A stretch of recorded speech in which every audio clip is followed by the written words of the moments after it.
اعوذ باللہ من الشیطان الرجیم بسم اللہ الرحمن الرحیم الحمد للہ رب العالمین والصلاة والسلام علی سید المرسلین اما بعد رب اشرح لی صدری ویسر لی امری واحلل عقدۃ من لسانی یفقہوا قولی۔ ہم بے حد شکر گزار ہیں استاد محترم طاہر حمید تنولی صاحب کے، جنہوں نے آج کی بہت ہی اہم نشست جس کا موضوع اقبال اور قرآن ہے اس کے حوالے سے ہمیں اپنا قیمتی وقت دیا، اور جن کی بات ایک سنت کا درجہ رکھتی ہے۔ تو جیسا کہ سر علامہ نے کہا ہے اپنے کلام میں کہ گر تم ہی خواہی مسلمان زیستن نیست ممکن جز بقرآن زیستن، یعنی اگر تم چاہتے ہو کہ تم بطور مسلمان زندگی گزارو تو فہم قرآن کے بغیر ممکن نہیں ہے۔ تو آپ کے نزدیک کلام اقبال کی روشنی میں قرآن فہمی کا درست طریقہ کیا ہے؟ بسم اللہ الرحمن الرحیم۔ سب سے پہلے میں بہت شکر گزار ہوں آپ کا اور انٹرنیشنل اقبال سوسائٹی کا کہ نوجوانوں کے لیے اور معاشرے کے بلکہ کہنا چاہیے ہر فرد کے لیے انٹرنیشنل اقبال سوسائٹی علامہ اقبال کی فکر کو فروغ دینے کے لیے اور علامہ اقبال کی فکر کی مختلف جہات کو نوجوانوں تک پہنچانے کے لیے بہت ہی وقی اور بہت ہی قیمتی کام کر رہی ہے۔ ماشاء اللہ، اللہ رب العزت آپ کی ہم سب کی توفیقات میں اور اضافہ فرمائے اور ہم اس کاوش کو بہت بہتر طور پہ اور انجام دے سکیں۔ آپ نے جو فارسی کا شعر حضرت علامہ کا پڑھا، یہ ایک لحاظ سے حضرت علامہ کی فکر کی اس ڈائمنشن کا احاطہ کرتا ہے جو وہ قرآن مجید کے بارے میں ایک زاویہ نگاہ رکھتے ہیں۔ یعنی علامہ اقبال کے نزدیک قرآن مجید کے بغیر ایک مرد مومن کا تصور کیا ہی نہیں جا سکتا۔ یعنی قرآن حکیم وہ کتاب ہے جس سے وہ کریکٹر سامنے آتا ہے جو کریکٹر ایک آئیڈیل مسلمان کا ہونا چاہیے۔ اچھا، اب صاف ظاہر ہے جس وقت آپ کسی کتاب کو سامنے رکھ کے کوئی کریکٹر بناتے ہیں، کوئی رول ماڈل تشکیل دیتے ہیں، تو سب سے پہلی بات آتی ہے اس کتاب کو سمجھا جائے۔ جتنی آپ اس کو سمجھیں گے اتنا ہی آپ اس کو کردار میں ڈالیں گے۔ اگر اس کتاب کی کوئی جہت آپ کی سمجھ میں نہیں آئی یا سمجھ غلط ہو گیا، سمجھ کے اندر کسی غلطی کا ارتکاب ہو گیا، تو اس کا نتیجہ اور اس کے اثرات ڈائریکٹ کریکٹر بلڈنگ پہ جا کے پڑیں گے۔ تو حضرت علامہ کی شخصیت کے اندر بھی یہ ایک خصوصیت موجود ہے کہ وہ قرآن فہمی کے حوالے سے کچھ ڈسٹنکشنز رکھتے ہیں، کچھ امتیازات رکھتے ہیں۔ ظاہر ہے حضرت علامہ کے زمانے میں قرآن مجید پڑھا بھی جا رہا تھا، سمجھا بھی جا رہا تھا، پڑھایا اور سمجھایا بھی جا رہا تھا۔ ادارے تھے، علماء تھے، واعظ تھے، تقریریں تھیں، کتابیں تھیں، تفسیریں تھیں، کیا کیا کچھ نہیں تھا۔ تو اب اس کے باوجود جو علامہ کہہ رہے ہیں کہ میں مدرسہ سے اور خانقاہ سے مایوس ہوں، میں یہاں سے غمناک ہو کے اٹھا ہوں، تو اس کی وجہ یہ تھی کہ کوئی تو ڈیفیشنسی تھی نا جس کو حضرت علامہ محسوس کر رہے تھے۔ تو جب ہم حضرت علامہ کے اس زاویہ نگاہ کو اور اس نقطۂ نظر کو سمجھنا چاہتے ہیں، ان کی فکر کی اس جہت کو سمجھنا چاہتے ہیں کہ وہ قرآن مجید کو کیسے سمجھتے ہیں، تو سب سے بنیادی بات یہ ہے کہ حضرت علامہ قرآن مجید کو کتاب حیات سمجھتے ہیں۔ اچھا، جیسے علامہ نے جاوید نامہ میں کہا، بات گویم آنچ در دل مزمر است این کتاب نیست چیز دیگر است، کہ قرآن مجید کا تعارف اگر میں آپ سے کراؤں تو جو دل میرے میں قرآن مجید کے بارے میں چھپا ہوا ہے میں وہ آپ کو بتاؤں تو یہ ہے کہ یہ کتاب تو ہے لیکن کتاب کے علاوہ بھی کچھ ہے۔ یہ بہت امپورٹنٹ بات ہے کہ کتاب کے علاوہ بھی قرآن مجید کی کوئی حیثیت ہے۔ وہ حیثیت کیا ہے؟ چوں بجاں در رفت جہاں دیگر شود، جہاں چو دیگر شود جہاں دیگر شود۔ تو علامہ کہتے ہیں جب یہ کتاب انسان کی ہستی میں اترتی ہے، اس کی سوچ کا حصہ بنتی ہے، تو پھر وہ اندر سے بدل جاتا ہے، اس کا شعور بدل جاتا ہے۔ جب انسان کا شعور بدل جاتا ہے تو پھر اس کا ماحول کے بارے میں نقطہ نگاہ بدل جاتا ہے، اس کی کائنات بدل جاتی ہے۔ اور اگر واقعی وہ اس فہم کو حقیقی طور پہ اڈاپٹ کر لیں تو اپنے بدلے ہوئے پرسپیکٹو کے مطابق پھر وہ جہان کو بھی بدل سکتا ہے، وہ ماحول کو بھی بدل سکتا ہے۔ اچھا، یہ ساری باتیں علامہ کی شخصیت کے اندر ہمیں نظر آتی ہیں کہ وہ دنیا کو بدل کے گئے۔ دنیا کو بدلنے کا پیغام نہیں دیا اقبال نے دنیا کو بدلا ہے۔ علامہ کے شعر نے، علامہ کے پیغام نے ایک نئی دنیا کریٹ کی ہے۔ اور آپ یہ کہہ سکتے ہیں کہ اقبال کے بعد اب اس وقت ہم اقبالیان کاسموس کے اندر، اقبالیان ورلڈ کے اندر زندہ ہیں کہ ہمارا فہم دیکھیں، ہمارا آرٹ، ہمارا فہم دین، ہماری سیاسی فکر، ہماری کلچرل فکر، ہمارا تہذیبی زاویہ نگاہ، تہذیبی تناظر، یہ سارے کے سارے علامہ اقبال سے متاثر ہیں. آپ کسی چیز کو علامہ اقبال سے الگ کر کے نہیں دیکھ سکتے. تو یہ ان کا جو ایک ہمگیر اثر ہوا ہے اپنے زمانے پر، اور پھر علامہ کے زمانے کے بعد وہ اثر آگے کیری آن ہو رہا ہے، آگے کنٹینیو ہو رہا ہے. اس کے پیچھے ایک بہت بڑی طاقت اور بہت بڑا چشمہ خود قرآن مجید ہے. تو فہم قرآن کے والے سے سب سے پہلی بات تو یہ ہے کہ جب ہم قرآن مجید کو پڑھتے ہیں تو ہم قرآن مجید کو کتاب حیات سمجھ کے پڑھیں، کتاب زندگی سمجھ کے پڑھیں، اور قرآن مجید کی ڈیمانڈز پورے کرتے ہوئے. قرآن مجید کے ساتھ جب آپ جا کے متعلق ہوتے ہیں تو اس کے بھی کچھ آپ سے تقاضے ہیں نا، وہ ڈیمانڈز پوری کرتے ہوئے قرآن مجید کے ساتھ کمیونیکیٹ کرنے کی کیپیسٹی ڈیولپ کریں، حاصل کریں، اپنے اندر استعداد پیدا کریں کہ ہم قرآن مجید کے ساتھ کمیونیکیٹ کر سکیں.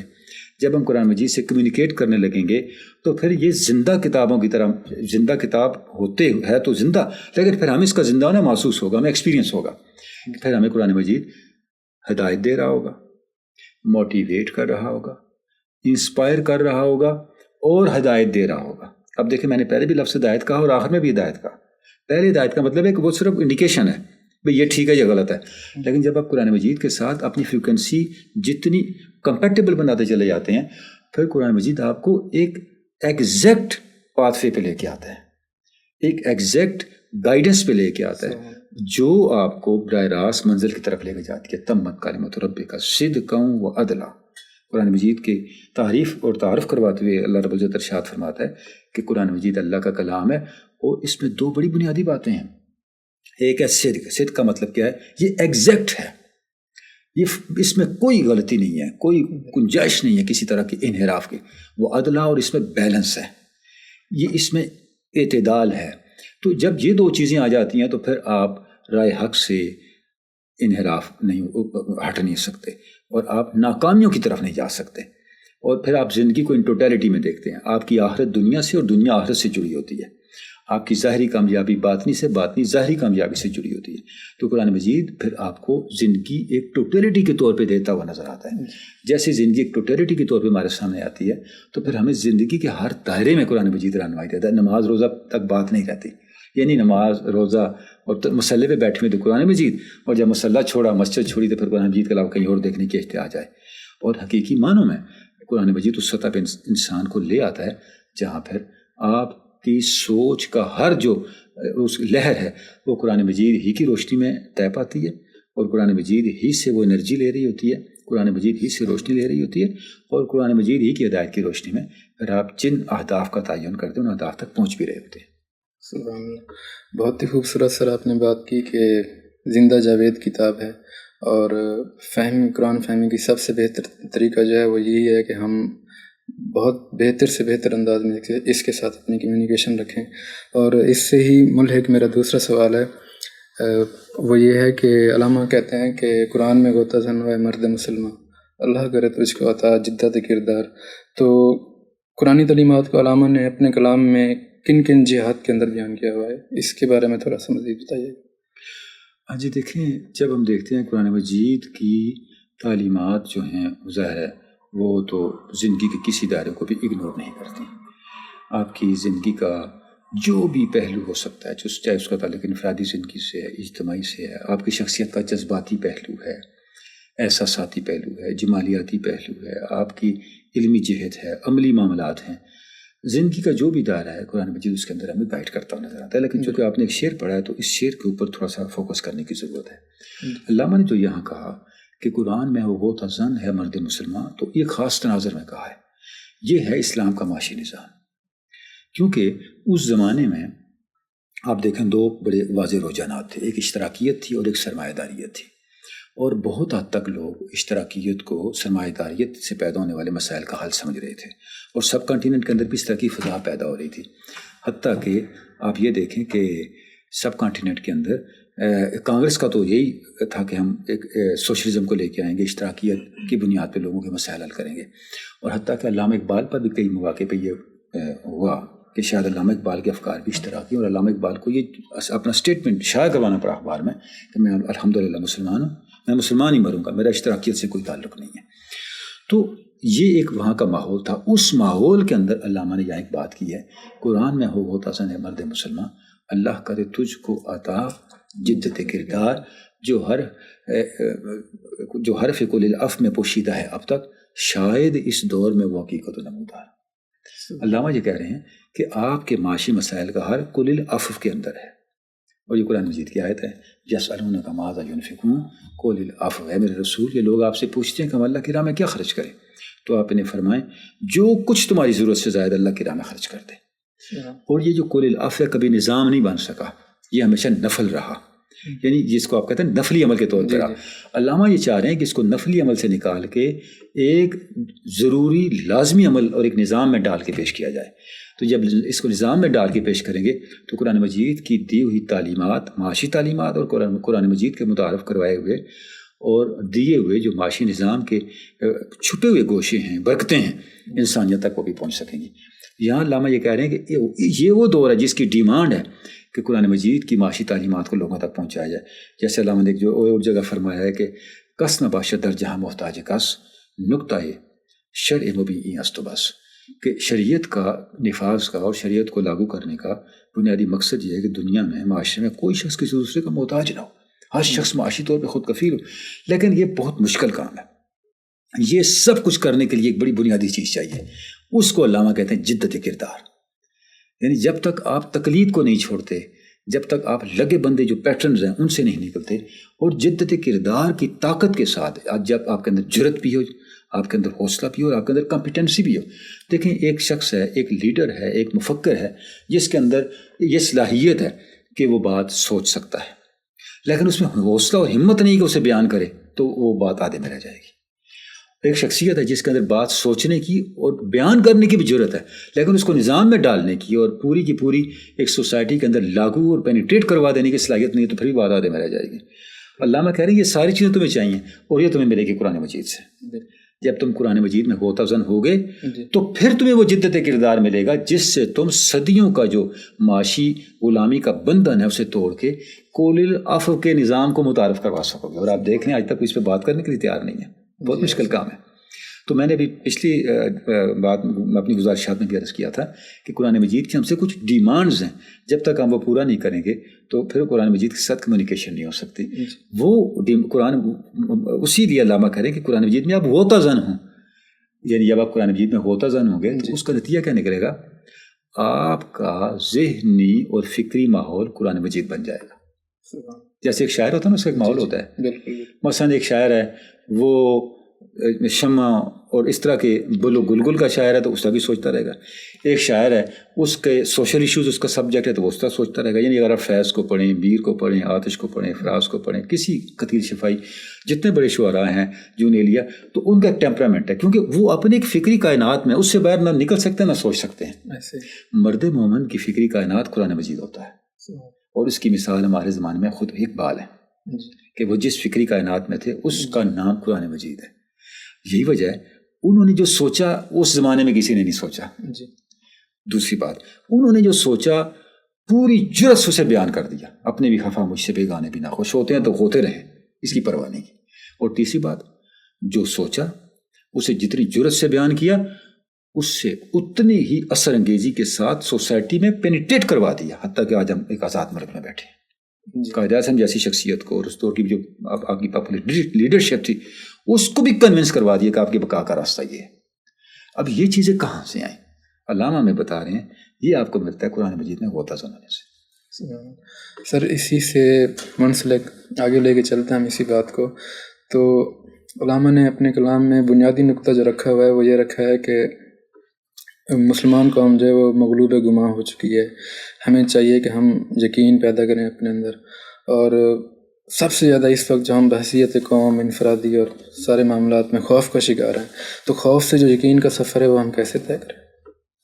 دیکھیں یہ جو علامہ نے کہا، اچھا آپ نے لفظ خوف کا بھی اس میں استعمال کر دیا، جس کو علامہ نے ام الخبائث کہا ہے۔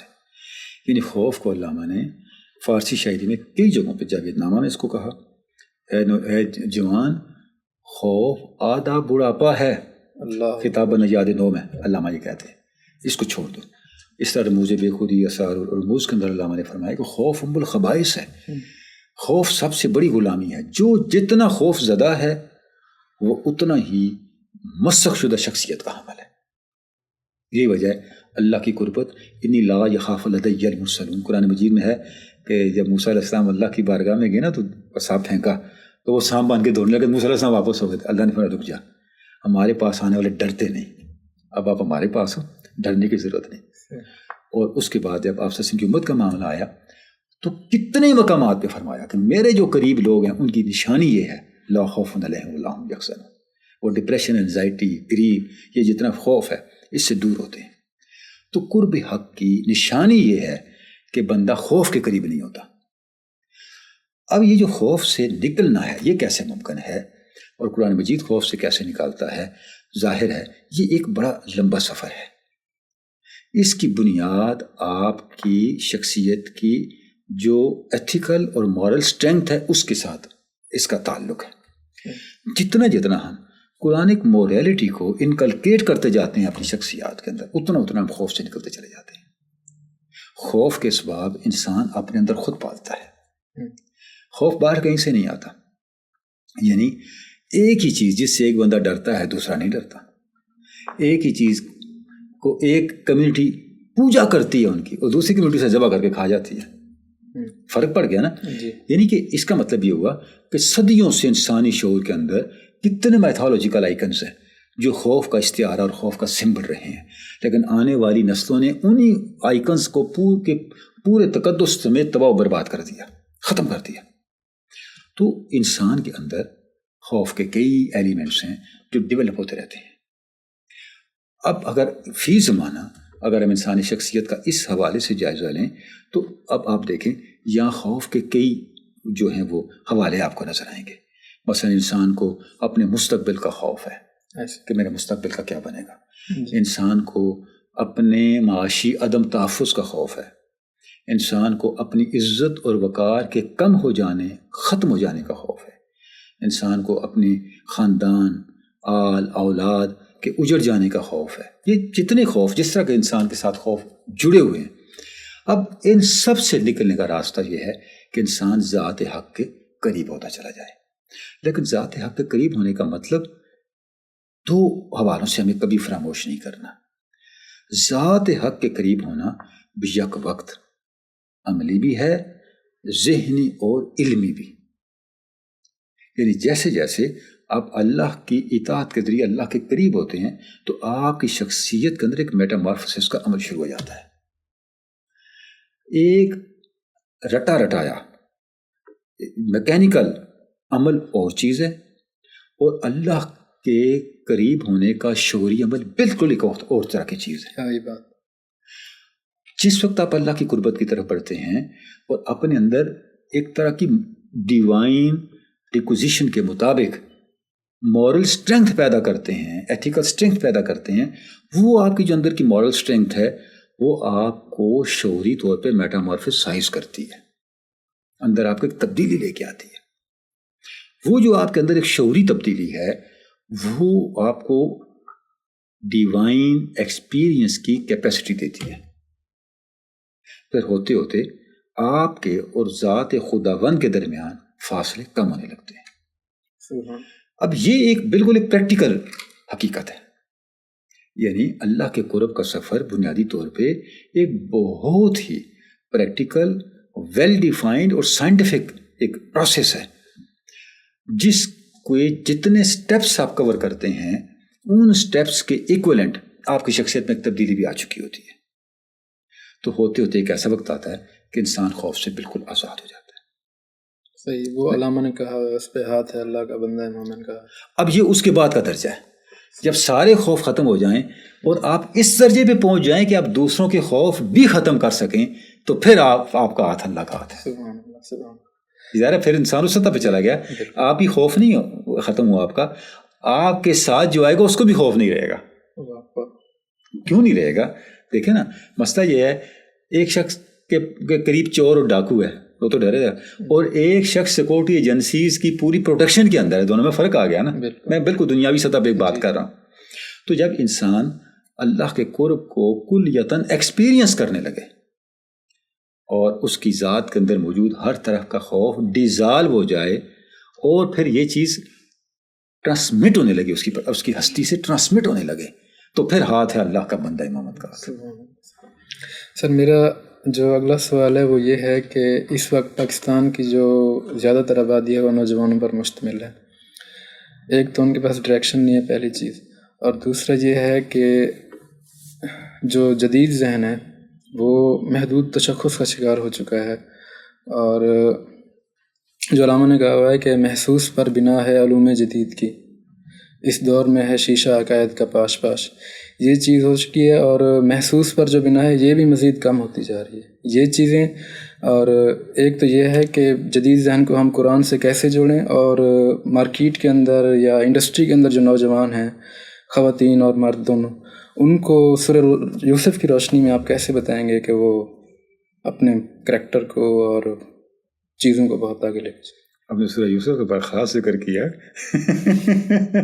اچھا، گزارش یہ ہے کہ یہ جو ابھی آپ نے کہا کہ ہمارے نوجوانوں کی ڈائریکشن کوئی نہیں ہے، اس میں ظاہر نوجوانوں کی غلطی تو نہیں ہے، ہم نے نوجوانوں کو ڈائریکشن دینے کے لیے کوئی شعوری کوشش نہیں کی۔ دیکھیں نا، ہمارے نصابات کے اندر، ہمارے کورسز کے اندر، اچھا ڈائریکشن کے کئی والے ہیں، اخلاقی، فکری، نظریاتی ڈائریکشن تو رہی ایک طرف، ہمارے یہاں تو کیریئر کی ڈائریکشن بھی انفارچونیٹ آج تک طے نہیں ہوئی۔ میں آپ سے یہ عرض کرتا ہوں، ذرا آپ تجزیہ کر کے دیکھیں، ایک یونیورسٹی سے کسی کیا کہتے ہیں اس کو سبجیکٹ کے اندر 100 نوجوان اگر فارغ التحصیل ہوئے ہیں تو ان میں سے کتنے نوجوان آگے جا کے اپنے کیریئر میں ایڈجسٹ ہو گئے، اور کتنے ایسے بیچارے پھر رہے ہیں۔ اس کا مطلب یہ کہ سارا جو کر رہے تھے وہ ڈائریکشن لیس تھا۔ دیکھنا، آپ ایک گاڑی پہ بیٹھے ہیں، جب گاڑی سے اترے تو پتہ چلا تھا ہمارا تو آگے گاڑی کوئی نہیں ہے، ہم تو جس گاؤں جانا تھا، جس شہر، جس گلی محلے میں، وہ آیا ہی نہیں، ہم تو لک و دک صحرا میں کھڑے، اب جائیں تو جائیں کہاں، ڈگریاں ہاتھ میں پکڑی ہوئی ہیں اور کوئی پتہ نہیں ہماری کیا سمت ہے۔ یعنی یہ دس از دی مچ لوسٹ لیول۔ ابراہیم ماسلو کہتا ہے نا، سب سے ہائرارکی آف نیڈز میں نچلی جو ضرورت ہے وہ روٹی، کپڑا، مکان اور یہ چیزیں ہیں۔ اس کے لیے ہم نے پڑھا تھا۔ دیکھیں، ہم نے تو ساری یونیورسٹی کی ایجوکیشن ہے اس لیے نا، خدا رسول کے لیے، آخرت کے لیے، اور کسی چیز کے لیے تو ہے نہیں۔ نہ وہاں مراقبے کرائے جاتے ہیں، نہ وہاں کوئی روحانی سفر طے کروایا جاتا ہے، نہ کوئی اور چیز کریٹیوٹی سکھائی جاتی ہے۔ آپ کو ایک باعزت زندگی گزارنے کا، وسائل پیدا کرنے کا فن سکھایا جاتا ہے، اس کے لیے پڑھا آپ نے پڑھا، ختم ہوا، زندگی کے 16، 20، 25، 14 جتنے سال آپ نے لگا دیے، جب ڈگری ملی، کانوکیشن، سب فارغ ہو کے نکلے، آگے پتہ چلے کرنا کیا کوئی پتہ نہیں ہے۔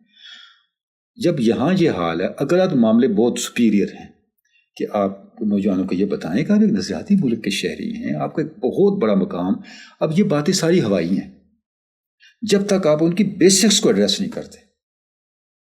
دیکھیں، علامہ کی فکر بڑی کمپریہنسو تھاٹ ہے، تو علامہ نے جس انداز سے چیزیں دی ہوئی ہیں، جب تک ہم ان کو اس انداز سے نہیں لیں گے، میں کرسی پہ بیٹھا ہوں تو اس لیے بیٹھا ہوں کہ اس کی ٹانگیں بڑی مضبوط ہیں، اگر اس کی ٹانگیں ہی دیمک زدہ ہوں تو بیٹھتے ہی تو پھر پتہ نہیں کیا اشر ہونا تھا۔ جو ایک نظریاتی، یا جس کو ہم یہ کہہ رہے ہیں کہ نوجوانوں کو ڈائمینشن اور ڈائریکشن دینی ہے، اس کی ٹانگیں ان کی بنیادی ضروریات ہیں۔ اسی لیے 28 مئی 1936 کا خط ہے حضرت علامہ کا، جو قائد اعظم کو انہوں نے لکھا کہ مسلم لیگ کی ساری جدوجہد ضائع چلی جائے گی، آپ کی ساری کوششیں ضائع چلی جائیں گی اگر آپ ہندوستان کے مسلمانوں کا معاشی مسئلہ حل نہیں کر سکتے۔ تو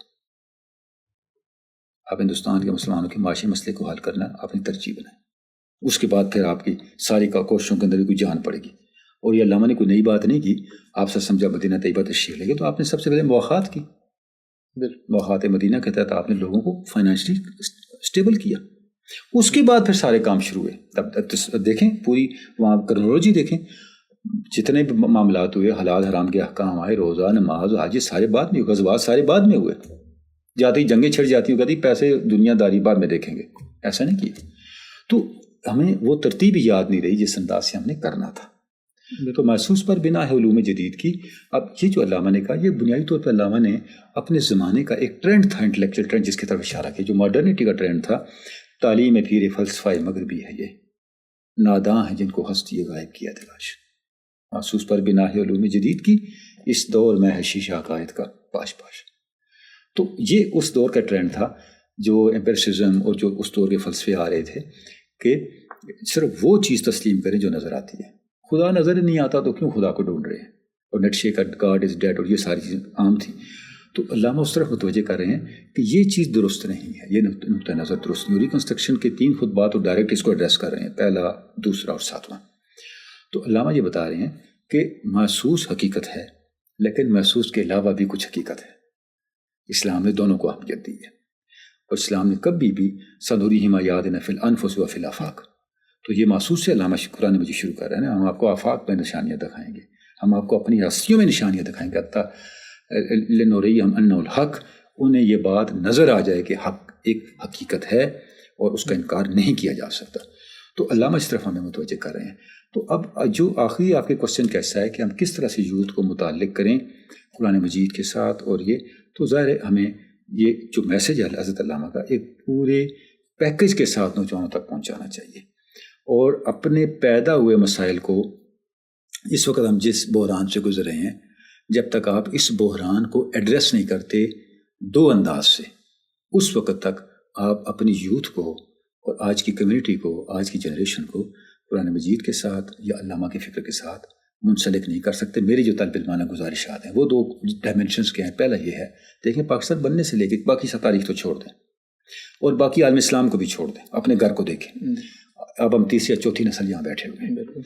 ہمیں یہ سمجھنا ہے، اور بڑے لاجیکل انداز سے اور بڑے آرگومنٹ کے ساتھ سمجھنا ہے کہ ہم نے پاکستان بننے کے بعد سے جس فکر پہ یہ ملک بنا تھا اس کی طرف پشت کر دی، تو ہمیں ملا کیا؟ کیا ملا ہمیں؟ دیکھیں نا، آپ نے ایک دوسرا راستہ اس سے متبادل راستے چنے، 1 2 3 4، آپ کو تو کچھ نہیں ملا. آپ نے نقصان ہی کیا، آپ نے لاسز ہی کیے. دوسرا، اس کو اختیار کرنے میں ہی آپ کی بقا ہے. کچھ وقت اس کے لیے بھی مختص کر لیں، تھوڑی سی ڈیڈیکیشن اس تھاٹ کو بھی دے دیں جس نے یہ ملک پیدا کیا تھا، جس نے یہ ملک تشکیل دیا تھا. پھر دیکھیں کوئی مسئلہ حل ہوتا ہے کہ نہیں ہوتا. تو جب تک آپ اپنے مسائل کو حل نہیں کرتے تو ہر آنے والا وقت خدا نخواستہ میں مزید دلدل کی طرف لے کے جائے گا. دیکھیں جو قوموں کی تاریخ میں کبھی بھی ایسا نہیں ہوتا کہ آپ صبح اٹھے اور انقلاب آیا ہوا. اس کے لیے کوشش کرنی پڑتی ہے، جد و جہد کرنی پڑتی ہے، اور سوئے بیٹھے بیٹھے کبھی بھی حالات ٹھیک نہیں ہوتے. پاکستان بھی اس طرح نہیں بن گیا. اس تاریخ انسانی کی سب سے بڑی ہجرت پاکستان بننے پہ ہوئی، لوگوں نے قربانیاں پاکستان بننے پہ دی، اور کیا کچھ نہیں ہوا، کتنی سازشیں نہیں ہوئی.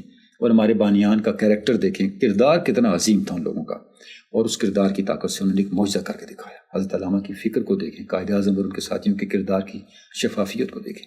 تو جب اس کے بعد ہم نے کیا اس کو کنٹینیو کیا، پھر ہمیں نقصان ہوا، یا اس سے ڈیویٹ کیا تو نقصان ہوا. کم از کم اس پہ تو ہمیں کوئی سیریس ڈسکورس شروع کرنا چاہیے. اور جب ہم اپنی یوتھ کو اس پہ کنونس کروا لیں تو آٹومیٹیکلی ان کے پاس کوئی اور راستہ نہیں ہوگا کہ اس طرف نہ آئیں. ضرور اس طرف آئیں گے، بشرطے کہ ہم یہ دو باتیں یہ بہت لاجیکل انداز سے ان تک پہنچا سکیں. ٹھیک سر، بہت ہی خوبصورت بات آپ نے بتائی ہمیں اس بارے سے، نوجوانوں کے بارے سے. اور دوسرا یہ ہے کہ ابھی اس وقت جو پوری امت مسلمہ کا حال ہے کہ وہ عالمی استعمار کا، جبر کا مقابلہ نہیں کر پا رہی. تو علامہ نے کہا ہوا کہ تقدیر دیدم پنہا و کتاب اندر. تو اس مصرے کی روشنی میں تو ہمیں یہ لگ رہا ہے کہ مسلم امت صرف زوال میں ہی رہے گی اگلے کچھ 100 سال ہم کہہ لیں، جس طرح کا حال ہے. تو اس زوال سے ہم کیسے نکل سکتے ہیں بحیثیت امت مسلم؟ دیکھیے، جو آپ نے مصرع پڑھا ہے اس کا مطلب یہ ہے کہ زوال میں نہیں رہے گی. عروج کا فارمولہ بھی اسی کتاب میں ہے. وہ فارمولہ کیا ہے؟ وہ فارمولہ پہلے مصرے میں علامہ نے دیا ہوا ہے جی. چو سرمہ رازی را از دیدہ فرف شستم تقدیر دیدم پنہا کتابت. جب میں نے قرآن مجید کو تفسیروں کا سرما ہٹا کے پڑھا تو مجھے پتا چلا کہ اس میں تو قوموں کی تقدیریں ہیں، امتوں کی تقدیریں ہیں. اب دیکھیں یہ پورا شعر جو بات کہہ رہا ہے وہ کیا ہے؟ وہ جدت کردار کی بات کر رہا ہے کہ جب میں نے پہلے سے سیٹ ٹرینڈز سے ہٹ کے بھی قرآن مجید سے کچھ اخذ کرنے کی کوشش کی تو مجھے یہ جواب ملا. اور یہ علامہ پوری بصیرت اور جس کو کہتے ہیں شرح صدر سے یہ بات کر رہے ہیں.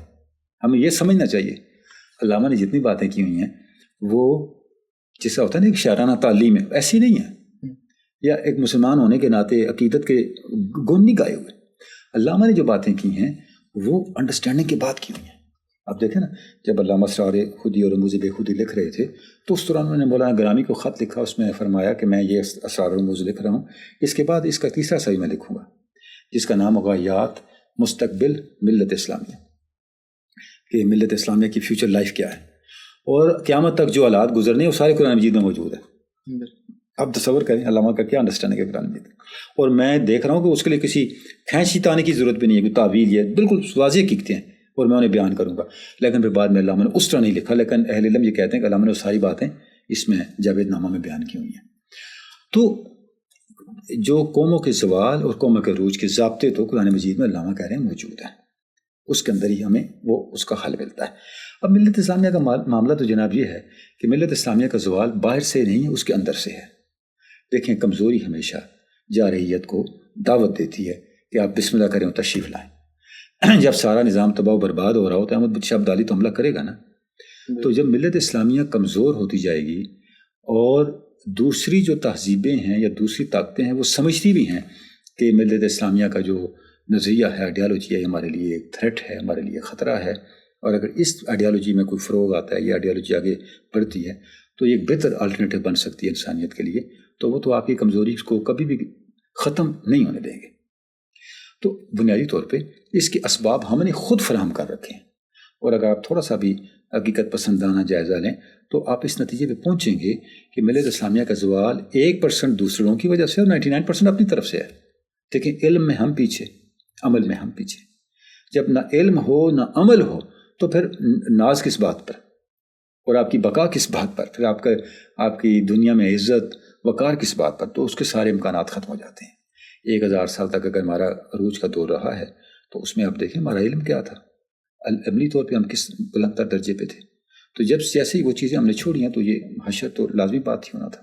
تو اس وقت ہمیں اپنے علم کے معاملے میں اپنے آپ کو اپ گریڈ کرنے کی ضرورت ہے کہ ہم ایک حقیقی معنی میں تخلیقی، تعمیری اور جو کریٹو نالج ہے وہ ہمارے پاس ہو. وہ تو بالکل بھی نہیں ہے. ہم تو نقال ہیں اس وقت، بطور امت کے ایک نقال ہے، بلکہ نقال بھی بہت برے نقال ہیں. جو علم مسترد ہو جاتا ہے وہ ہم پڑھ رہے ہوتے ہیں، اور علم کہاں پہنچ چکے ہیں شاید ہمیں اس کی ہوا بھی نہیں لگی. اور اس کے بعد پھر اس کی اپلیکیشن کی جو بات آتی ہے تو وہ جو کریکٹر ہے وہ بڑا ضروری ہے. کریکٹر کے لحاظ سے بھی ہم بہت ہی تنگ دست ہیں. یہ جو ملت اسلامیہ کی اخلاقی اور کرداری تنگ دستی ہے، یہ ہم کہہ سکتے ہیں کہ یہ سارے مسائل کی، جیسا علامہ نے کہا تھا یوم الخبائث خوف ہے، تو ہمارے کردار کی کمزوریاں ہماری سارے زوال کی ماں ہیں.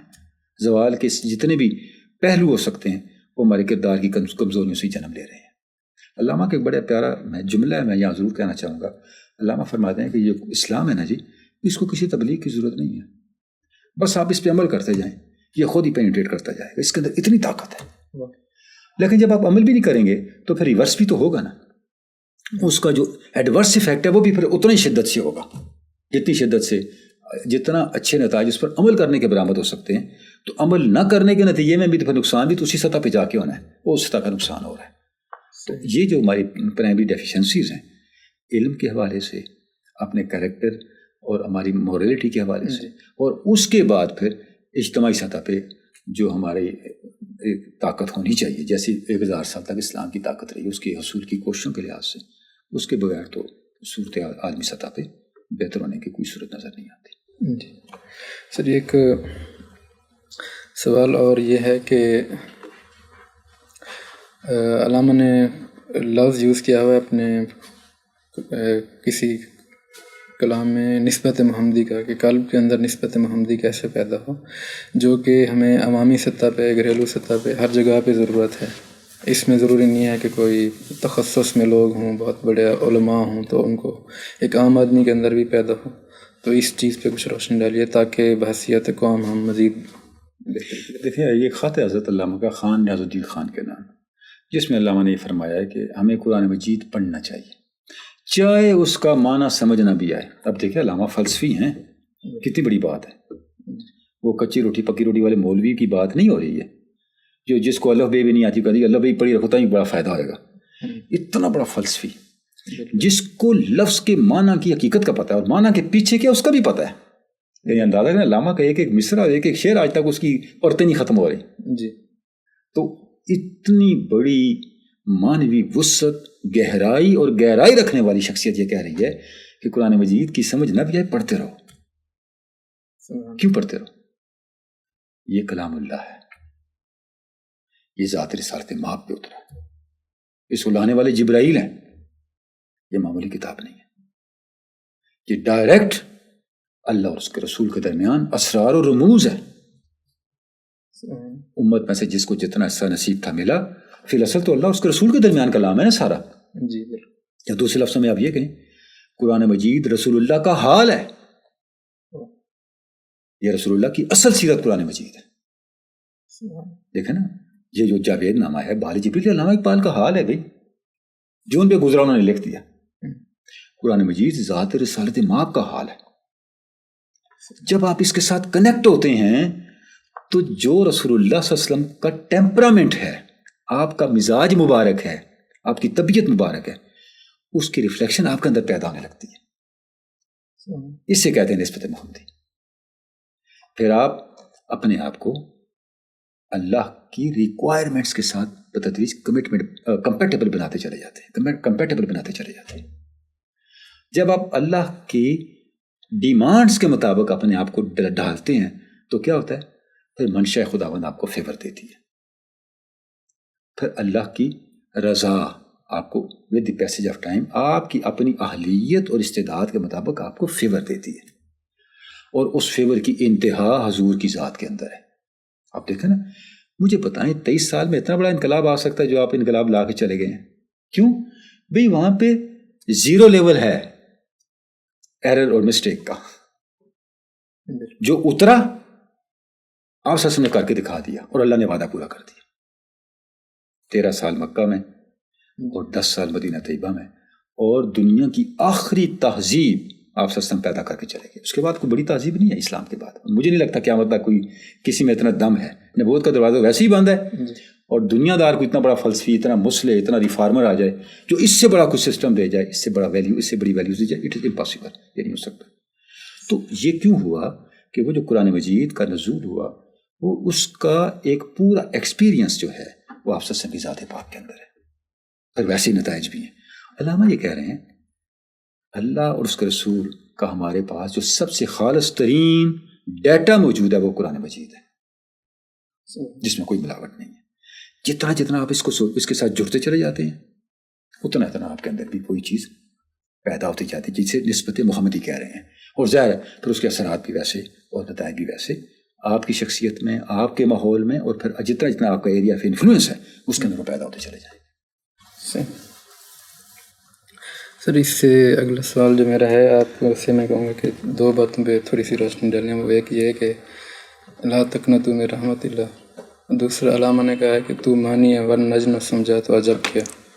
تو اس پہ تھوڑی سی روشنی. ہاں اب دیکھیں نا، یہ 2 مختلف چیزیں ہیں.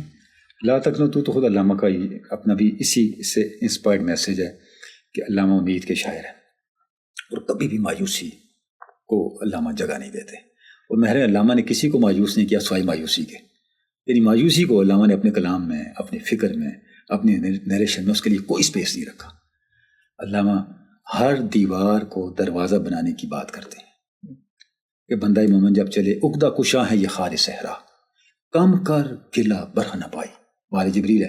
علامہ کہتے ہیں تم جا رہے ہو نا، تم کہتے ہو یہ کانٹے بھی بڑے ہیں اور میرے پیر بھی ننگے ہیں. نہیں، یہ کانٹے اس لیے ہیں کہ تمہاری عقدہ کشائی کرے. اب آپ دیکھیں، یعنی علامہ زندگی کی ہر بڑی سے بڑی مشکل کو کسی بڑی نعمت کے دروازے کی چابی سمجھتے ہیں، عقدہ کشا سمجھتے ہیں. تو لا تقنطوا کا مطلب یہ ہے کہ جو بندہ مومن ہے اس کی نظر ہمیشہ اللہ کی قدرت پہ ہوتی ہے، اور اللہ کی قدرت کسی چیز سے مغلوب نہیں ہو سکتی. اور یہ مان ہے ون نجم نے سمجھا تو عجب کیا. ظاہر ہے اس کا تعلق علامہ معراج کے والے سے کہہ رہے ہیں کہ جو انسان کا ارتقاء ہے، انسان کا جو عروج ہے اس کی کوئی حد نہیں ہے. اور آپ صلی اللہ علیہ وسلم نے وہ سارے امکانات جو ہو سکتے ہیں وہ ہمارے سامنے کھول دیے ہیں. اور واقعہ معراج کا آپ دیکھیں، یہ جو علامہ کہہ رہے ہیں اس کی بالکل ایک انسانی سطح پہ آپ اس کی تصدیق یوں کریں کہ پوری انسانی تاریخ میں معراج سے پہلے انسان گریوٹی سے نہیں نکلا. ہمیں اس کا کوئی ثبوت نہیں ملتا کبھی انسان نے پرواز کی ہو. اب آپ تصور کریں ہزاروں لاکھوں من کا جناب جہاز اٹھتا چلا جا رہا ہے، کبھی پہلے بھی ہوا ہے، ہمیں تو ماضی کی تاریخ میں کوئی نظر نہیں آتا. گویا گریوٹی سے نکلنے کا دروازہ بھی واقعہ معراج نے کھولا. تو مانے وہ نجم نہ سمجھا تو عجب کیا ہے تیرا مد و جزر ابھی چاند کا محتاج. تو علامہ فرما یہ رہے ہیں کہ آپ صلی اللہ علیہ وسلم کے جتنے معجزات ہیں یہ بھی فی الاصل سیرت ہی ہیں. یہ تسخیر کائنات کے امکانات کی طرف اشارہ ہے کہ ہر معجزہ آپ کو بتاتا ہے کہ آپ کے لیے اس راستے پر چلنے کے دروازے بھی کھولے ہیں اگر آپ کے اندر استعداد ہو تو. اور سر سورہ حشر کی آیت ہے وَلَا تَكُونُوا كَالَّذِينَ نَسُوا اللَّهَ فَأَنسَاهُمْ أَنفُسَهُمْ، تو اس پہ بھی تھوڑی سی رہنمائی کر دیں. ہاں جی دیکھیں، اس میں اس کے ساتھ ایک اور آیت بھی پڑھ لیتے ہیں. اعوذ باللہ من الشیطان الرجیم یا ایھا الذین آمنوا اذکروا اللہ کثیرا بلکہ فاذکرونی اذکرکم. ایک یہ آیت ہے، ایک جو آپ نے پڑھی. اس آیت کا مطلب یہ اگر تم مجھے یاد رکھو گے تو میں تمہیں یاد رکھوں گا. اور جو آیت آپ نے پڑھی اس کا مطلب ہے اللہ کو مت بھولو. اگر تم اللہ کو بھولو گے تو اللہ تمہیں بھول جائے گا. دیکھیں ہمارا اور اللہ کے درمیان جو تعلق ہے وہ یاد کا تعلق ہے. اور تو نہ ہم اللہ کے تک جانے کے لیے کوئی فزیکل سفر کر سکتے ہیں، نہ ہمیں پتہ ہے فلاں جگہ معاذ اللہ العظیم بیٹھا ہوا ہم وہاں جائیں گے ملاقات ہو جائے گی یا کوئی ایسا معاملہ ہے. ہمارا خیال، ہماری سوچ، ہماری فکر جو ذکر کے ضابطے میں ڈلتی ہے تو اللہ کے قرب کی طرف ہم بڑھتے ہیں. یعنی اللہ کو یاد رکھنا اور اللہ کے بارے میں نسیان کا شکار نہ ہونا، یہ وہ چیز ہے جو ہمیں بتدریج اللہ کے قریب کرتی ہے. اور ریکنسٹرکشن میں علامہ نے اس کے جو لفظ استعمال کیا دیٹ از پریئر، کہ اللہ کے قریب ہونے کے لیے جو چیز چاہیے وہ ہمارا مینٹل ایٹیچیوڈ ہے. اور اس مینٹل ایٹیچیوڈ کو علامہ کہتے ہیں، ہم پریئر کہتے ہیں. اب بہت سے لوگوں نے اس کا ترجمہ نماز بھی کیا، عبادت بھی کیا، لیکن اس کا جو بڑا ایک جامع ترجمہ ہو سکتا ہے وہ ذکر ہے. کیونکہ ہر عمل وقتی ہے، ذکر وقت سے ماورا ہے. اور خود قرآن مجید یہی کہتا ہے الذین یذکرون اللہ قیاما وقعودا وعلی جنوبہم. اللہ کے قریب وہ لوگ ہیں کھڑے ہوں تو اللہ کو نہیں بھولتے، بیٹھے ہوں تو نہیں بھولتے، لیٹے ہوں تو نہیں بھولتے، اللہ کو یاد رکھتے ہیں. تو یہ جو ذکر ہے یہ بنیادی طور پہ ایک بہت ہی آرگینک نوعیت کا عمل ہے، یہ روٹین کا عمل نہیں ہے. بشرطے کہ آپ ذکر کی حقیقت کو سمجھ کے اس کو اختیار کریں. وہ ذکر کی گرمی سے شعلے کی طرح روشن، وہ فکر کی سرعت میں بجلی سے زیادہ تیز. یہ دونوں ساتھ ساتھ ہیں کہ ذکر اور فکر جو ہے وہ بتدریج انسان کو تبدیل، اس کے اندر ایک تبدیلی لے کے آتا ہے. تو اللہ کے قریب ہونے کا مطلب اللہ کو نہ بھولنا ہے، اسے یاد رکھنا ہے. تو قرآن مجید اس آیت مبارکہ میں بھی قرآن مجید نے یہی ہمیں تعلیم دی ہے کہ جن لوگوں نے اللہ کو فراموش کر دیا، جو اللہ کو بھول گئے، ظاہر ہے پھر وہ انجام کار خساروں کا نقصان شکار ہوئے، نقصانات کا شکار ہوئے. تو آپ اللہ کو بھولیں نہ، اللہ کو یاد رکھیں. جب آپ اللہ کو یاد رکھیں گے اللہ آپ کو یاد رکھے گا. اور جس کو اللہ یاد رکھے اس کی کامیابی میں کیا شک ہو سکتا ہے. سر ایک نظم ہے علامہ کی مرد مسلمان، اور اس کے اندر ایک شعر ہے علامہ کا کہ فطرت کا سرود ازلی ہے اس کے شب و روز، آہنگ میں یکتا صفت سورہ رحمان. تو اس شعر کے اوپر تھوڑی سی روشنی ڈالیں تاکہ ہم اس کو اپنی ڈیلی لائف میں ایکسپیرینس کر سکیں. دیکھیں جی بڑا ہی مشکل کام ہے یہ. حضرت علامہ نے 2 مصر میں ارشاد فرما دیا ہے. جیسے میں ابھی پہلے عرض کر رہا تھا کہ قرآن مجید کا تعارف اللہ رب العزت نے یوں فرمایا ہے تمت کلمۃ ربک صدقا وعدلا. اللہ کا کلام 2 باتوں میں اپنی پوری پرفیکشن پہ ہے، درجہ اتمام پہ. ایک اس کا ایگزیکٹیچیوڈ، صدق کا مطلب ہے بالکل کریکٹ، اور دوسرا عدلہ، اس کا بیلنس. جتنا کسی پروڈکٹ کے اندر، کسی شخص کے اندر، کسی عمل کے اندر، کسی معاملے کے اندر اس میں ایکوریسی اور بیلنس ہوگا اتنا ہی وہ کامیابی کی طرف جائے گا. اور جتنا وہ ایکوریسی سے اور بیلنس سے دور ہوگا اتنا ہی وہ اپنے مقصد سے دور ہوگا، اتنا ہی ناکامیوں کولیپس کے قریب ہوگا. اب یہ جو آہنگ ہے جس پہ بیلنس بھی ہو اور ایکوریسی بھی ہو، علامہ کہہ رہے ہیں سورہ رحمان سے بندہ مومن کشید کرتا ہے. جب اس کی شخصیت میں بیلنس بھی آ جاتا ہے اور کریکٹنس بھی آ جاتی ہے، صدق اور عدل آ جاتا ہے، اس کے شب و روز وہ موسیقی بنتے ہیں جو فطرت کی صدا ہے. وہ فطرت کا سرود ازلی بنتے ہیں، کیونکہ سرود بیلنس کے بغیر تو نہیں نا وجود میں آتا. کوئی بھی نغمہ نہیں ہوتا. وہ شور اور نغمے میں فرق یہ ہے، شور میں کوئی بیلنس نہیں ہوتا، کوئی اس میں ہارمنی نہیں ہوتی. اور اسی شور کو جب آپ بیلنس اور ہارمنی میں لے آتے ہیں تو وہ ایک دلگداز موسیقی میں ڈک جاتی ہے. تو فطرت کی اس فریکوینسی پہ جانے کے لیے کہ ہماری زندگی جو ہے فطرت کی فریکوینسی کے ساتھ کمپیٹیبل ہو جائے، ہمیں دو چیزوں کی ضرورت ہے، ہمارے اندر کریکٹنیس ہو اور ہمارے اندر بیلنس ہو۔ علامہ کہہ رہے ہیں کہ سورہ رحمان سے بندہ مومن نے اس کو کشید کیا ہوا ہے، اور سورہ رحمان کا جو آہنگ ہے، سورہ رحمان کا جو بیلنس ہے، سورہ رحمان کے اندر جو ایک توازن ہے، وہ ہمیں بندہ مومن کی زندگی کے معمولات میں نظر آتا ہے۔ تو بنیادی طور پہ تو حضرت علامہ نے چونکہ سورہ رحمان کے اندر آپ دیکھیں کم و بیش 16 مرتبہ اس آیت مبارکہ کو ریپیٹ کیا گیا، فَبِأَيِّ آلَاءِ رَبِّكُمَا تُكَذِّبَانِ، اور پوری سورہ ایک بڑے آہنگ کے ساتھ، بڑے بیلنس کے ساتھ اور کیفیت کے ساتھ آگے چلتی ہے۔